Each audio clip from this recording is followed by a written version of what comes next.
ስለ ቅድስና እንዘምራለን። ቅድስና በሚያልፍበት ደጅ አልፈናናቅ። ስለ ፍቅር እንሰብካለን። ፍቅርና እኛ ለዘላለም የተጋጨን። ስለ አንድነት ይነገራል። እኛና አንድነት አንተዋወቅ።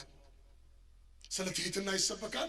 የለም በቤተ ክርስቲያን ራስን መሰዋት ይባላል። ወፍ የለም። ምን ማለት ነው? ወጣቶች ራሳችሁን ፈትሹ። አባቶች፣ እናቶች፣ የነኩዮች አገልጋዮች፣ ከሰንበት እስከ ሰንበት ተሰቅላችሁ የምትውሉ አገልጋዮች፣